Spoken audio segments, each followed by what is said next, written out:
दोस्तों, मैं प्रियांशी वर्मा आप सभी का स्वागत करती हूँ आपके अपने चैनल विद्यापथ इंजीनियर्स में। आशा करती हूँ आप सब अच्छे होंगे और बेहतरीन होंगे।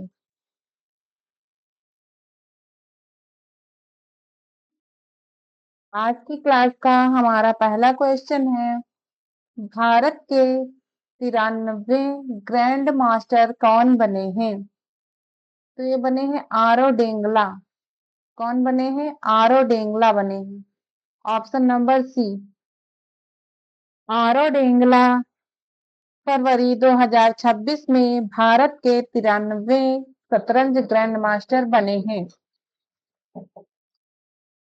वह मुंबई महाराष्ट्र के रहने वाले हैं और मात्र 17 वर्ष की आयु में उन्होंने यह उपलब्धि हासिल की है। उन्होंने बोस्निया और हर्जेगोविना में आयोजित टूर्नामेंट के दौरान 2500 की रेटिंग पार कर अपना तीसरा और अंतिम जीएम नॉर्म प्राप्त किया।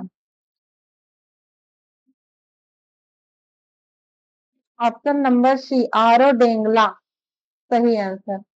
नेक्स्ट, भारत में राष्ट्रीय सुरक्षा दिवस प्रतिवर्ष कब मनाया जाता है? ये मनाया जाता है 4 मार्च को। कब मनाया जाता है? 4 मार्च। ऑप्शन नंबर बी, भारत में हर साल 4 मार्च को राष्ट्रीय सुरक्षा दिवस मनाया जाता है, नेशनल सेफ्टी डे। यह दिन राष्ट्रीय सुरक्षा परिषद नेशनल सेफ्टी काउंसिल की स्थापना की याद में मनाया जाता है, जिसका उद्देश्य क्या है? इसका उद्देश्य है दुर्घटनाओं को रोकना और सुरक्षा के प्रति जागरूकता बढ़ाना है। और 28 फरवरी को राष्ट्रीय विज्ञान दिवस मनाया जाता है। 12 जनवरी को राष्ट्रीय युवा दिवस मनाया जाता है और 25 जनवरी को राष्ट्रीय मतदाता दिवस मनाया जाता है। डार्क ऑक्सीजन की खोज किस महासागर में 4000 मीटर की गहराई पर की गई है? तो ये की गई है प्रशांत महासागर। डार्क ऑक्सीजन की खोज किस महासागर में 4000 मीटर की गहराई पर की गई है? प्रशांत महासागर। हाल ही में वैज्ञानिकों ने प्रशांत महासागर के क्लेरियन क्लिपटन जोन में समुद्र की सतह से लगभग 4000 मीटर नीचे डार्क ऑक्सीजन की खोज की है। यह ऐसी ऑक्सीजन है जो बिना प्रकाश संश्लेषण के उत्पन्न होती है। शोधकर्ताओं के अनुसार समुद्र तल पर मौजूद धातु के पिंड जैसे कि मैग्नीज और लोहा प्राकृतिक बैटरी की तरह काम करते हैं। ये समुद्री जल को हाइड्रोजन और ऑक्सीजन में विभाजित कर देते हैं, जिससे इस गहराई पर भी ऑक्सीजन का स्तर बढ़ जाता है। यह खोज विज्ञान की उस पुरानी धारणा को चुनौती देती है कि पृथ्वी पर ऑक्सीजन केवल प्रकाश संश्लेषण पेड़ पौधे प्लैंकटन द्वारा ही बनाई जा सकती है। नेक्स्ट, आयतुल्ला अली खामेनेई के बाद ईरान के नए सर्वोच्च नेता के रूप में किसे चुना गया है? चुना गया है मोहम्मद बाघेर गालिबाफ को। किसे चुना गया है? मोहम्मद बाघेर गालिबाफ को। Option number C, option number B. 88 सदस्यीय असेंबल ऑफ एक्सपर्ट्स ने मोस्ताफ खामनोई के नाम पर मोहम मोहर लगाई है। 56 वर्षीय मोज्तबा अली खामेनेई के दूसरे बेटे हैं और लंबे समय से पर्दे के पीछे से सत्ता में प्रभावशाली रहे हैं और इन्हें इस्लामिक रिवॉल्यूशनरी गार्ड का कड़ा समर्थन प्राप्त है। सर्वोच्च नेता के चुने जाने तक एक 3 सदस्यीय अंतरिम नेतृत्व परिषद जिम्मेदारियां संभाल रही थी, जिसमें आयतुल्ला अली रजा अराफी, राष्ट्रपति मसूद पेजेकियन और मुख्य न्यायाधीश जीएच मोहसेनी एजेई शामिल थे। कई अंतर्राष्ट्रीय और ईरानी मीडिया आउटलेट्स ने मोज्तबा के चुने जाने की खबर दी है, लेकिन कुछ रिपोर्टों के अनुसार अभी भी इसकी आधिकारिक पुष्टि का इंतजार है। नेक्स्ट, खामनोई के उत्तराधिकारी के रूप में किसका नाम चर्चा में है? तो ये मुज्तबा खामेनेई। किसका है? Mojtaba Khamenei. मुज्तबा खामेनेई को ईरान के सर्वोच्च नेता आयतुल्ला अली खामेनेई के संभावित उत्तराधिकारी के रूप में सबसे मजबूत दावेदार माना जा रहा है। वह अली खामेनेई के बेटे हैं और शिया धर्म गुरु भी हैं, जिनके ईरान के शक्तिशाली रिवोल्यूशनरी गार्ड कॉर्प्स के साथ मजबूत संबंध है। नेक्स्ट, वर्ल्ड ओबेसिटी एटलस 2026 के अनुसार बचपन में मोटापे के मामले में अमेरिका को पीछे छोड़कर कौन सा देश दूसरे स्थान पर है? तो यह भारत। कौन सा है? भारत। बचपन में मोटापे के मामले में भारत अब दुनिया में दूसरे स्थान पर पहुंच गया है। भारत ने इस मामले में अमेरिका को पीछे छोड़ दिया है और अब केवल चीन, जो पहले स्थान पे है, से पीछे है। भारत में 5 से 19 वर्ष की आयु के लगभग 41 मिलियन बच्चे हाई बीएमआई यानी अधिक वजन या मोटापे की श्रेणी में आते हैं। चीन 62 मिलियन बच्चों के साथ शीर्ष पर है, जबकि अमेरिका अब 27 मिलियन बच्चों के साथ तीसरे स्थान पर खिसक गया है। यह रिपोर्ट जो है वर्ल्ड ओबेसिटी फेडरेशन द्वारा 4 मार्च 2026 को विश्व मोटापा दिवस के अवसर पर जारी की गई थी। वर्ल्ड ओबेसिटी एटलस 2026 के अनुसार बचपन में मोटापे के मामले में अमेरिका को पीछे छोड़कर कौन सा देश दूसरे स्थान पर है? वो है हमारा भारत। मोबाइल वर्ल्ड कांग्रेस 2026 में भारत का प्रतिनिधित्व किसने किया? ये किया है ज्योतिरादित्य एम सिंधिया ने। किसने? ज्योतिरादित्य एम सिंधिया ने। Option number B. Mobile World Congress 2026 में भारत का प्रतिनिधित्व केंद्रीय संचार मंत्री ज्योतिरादित्य एम सिंधिया ने किया। उन्होंने बार्सिलोना, स्पेन में आयोजित इस कार्यक्रम में भारत मंडप का उद्घाटन किया और विभिन्न वैश्विक उद्योग जगत के लीडर्स के साथ बैठक की। नेक्स्ट, अलेक्जेंडर स्टप 4 मार्च 2026 में भारत यात्रा पर आए वह किस देश के राष्ट्रपति हैं? वह है फिनलैंड के। Option number C. कौन से देश के? फिनलैंड के राष्ट्रपति हैं अलेक्जेंडर स्टप। किस देश के राष्ट्रपति हैं? फिनलैंड के। उन्होंने मार्च 2024 में फिनलैंड के 13वें राष्ट्रपति के रूप में पदभार संभाला था। 2026 की भारत यात्रा इन्होंने की है। 4 मार्च 2026 भारत यात्रा पर आए हैं अलेक्जेंडर स्टप। ये फिनलैंड के राष्ट्रपति हैं। कौन से नंबर के? 13वें नंबर के। नेक्स्ट, रक्षा मंत्रालय ने भारतीय तटरक्षक बल और नौसेना के लिए कितने करोड़ रुपए के रक्षा अनुबंध पर हस्ताक्षर किए? तय किए गए हैं 5083 करोड़। कितने? 5083 करोड़। Option number D. रक्षा मंत्रालय ने भारतीय तटरक्षक बल और भारतीय नौसेना की परिचालन क्षमताओं को बढ़ाने के लिए कुल 5083 करोड़ रुपए के 2 महत्वपूर्ण रक्षा अनुबंधों पर हस्ताक्षर किए हैं। भारतीय तटरक्षक बल के लिए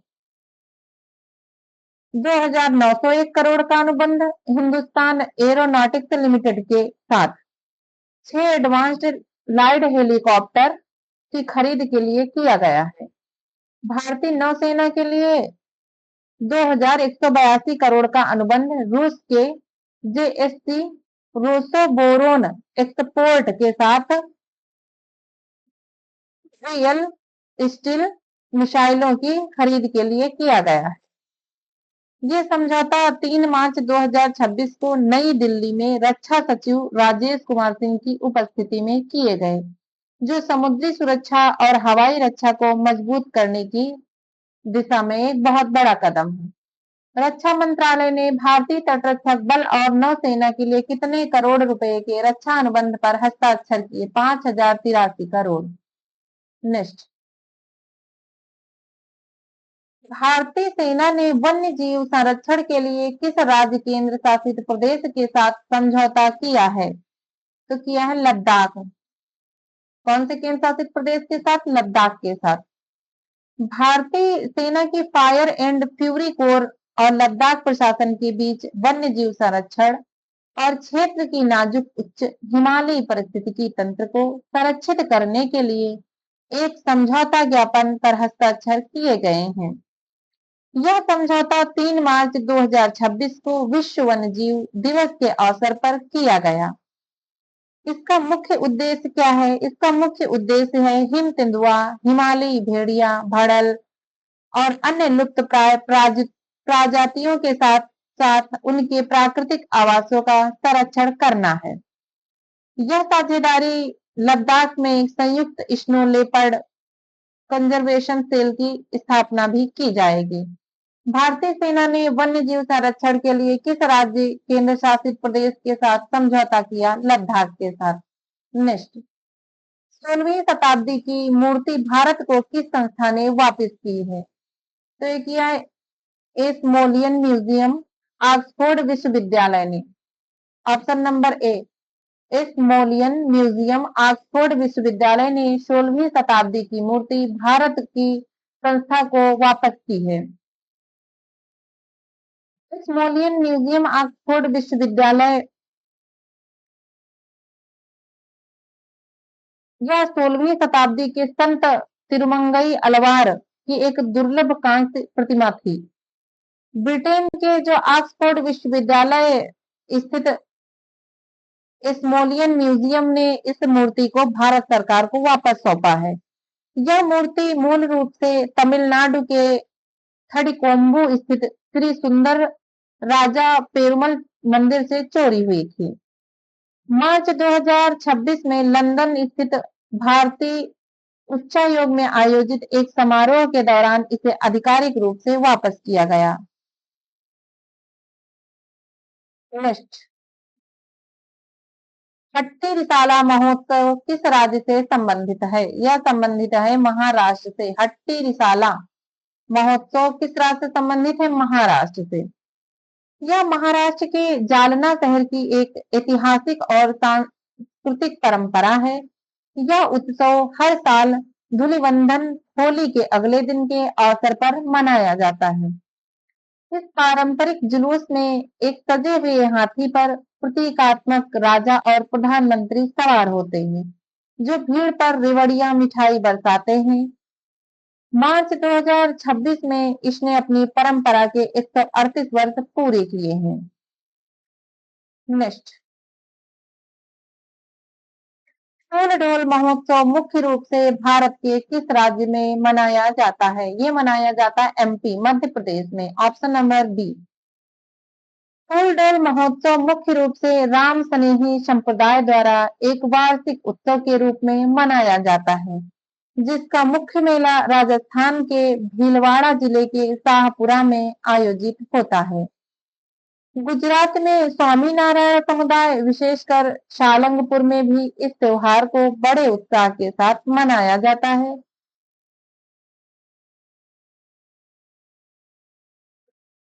फूल ढोल महोत्सव मुख्य रूप से भारत के किस राज्य में मनाया जाता है? तो ये मनाया जाता है एमपी, मध्य प्रदेश में। नेक्स्ट, विश्व श्रवण दिवस प्रतिवर्ष कब मनाया जाता है? ये मनाया जाता है विश्व श्रवण दिवस 3 मार्च को। इसका मुख्य उद्देश्य बहरेपन और सुनने की शक्ति खोने को रोकने के प्रति जागरूकता बढ़ाना और कान की देखभाल को बढ़ावा देना है। यह दिवस विश्व स्वास्थ्य संगठन WHO द्वारा आयोजित किया जाता है। नेक्स्ट, भारत स्टील 2026 शिखर सम्मेलन का आयोजन कहाँ किया जाएगा?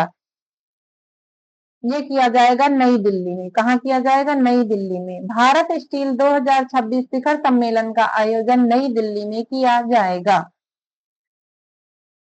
भारत मंडपम प्रगति मैदान नई दिल्ली में इसका आयोजन होगा। 16-17 अप्रैल 2026 में, किस तारीख में? 16-17 अप्रैल 2026। इसके आयोजक कौन है? भारत सरकार का इस्पात मंत्रालय जो है इसका आयोजक है। इसका उद्देश्य क्या है? यह वैश्विक शिखर सम्मेलन का लक्ष्य इस्पात उद्योग के भविष्य को आकार देना, टिकाऊ औद्योगिक विकास को बढ़ावा देना और हरित इस्पात तकनीकों पर चर्चा करना है। भारत स्टील 2026 शिखर सम्मेलन का आयोजन नई दिल्ली में किया जाएगा। नेक्स्ट, रायसीना डायलॉग 2026 की थीम क्या है? रायसीना डायलॉग 2026 की थीम संस्कार, अभिकथन, आवास और उन्नति। ऑप्शन नंबर सी है। Option number C. यह रायसीना डायलॉग का 11वां संस्करण है जो 5 से 7 मार्च 2026 तक नई दिल्ली में आयोजित किया गया। इसका उद्घाटन प्रधानमंत्री नरेंद्र मोदी ने किया। इसके मुख्य अतिथि कौन थे? इस वर्ष इसके मुख्य अतिथि जो फिनलैंड के राष्ट्रपति अलेक्जेंडर स्टफ मुख्य अतिथि और मुख्य वक्ता के रूप में शामिल हुए। नेक्स्ट, आज के लिए इतना ही। ये हमारा लास्ट क्वेश्चन था। मिलते हैं अपनी अगली क्लास में। धन्यवाद।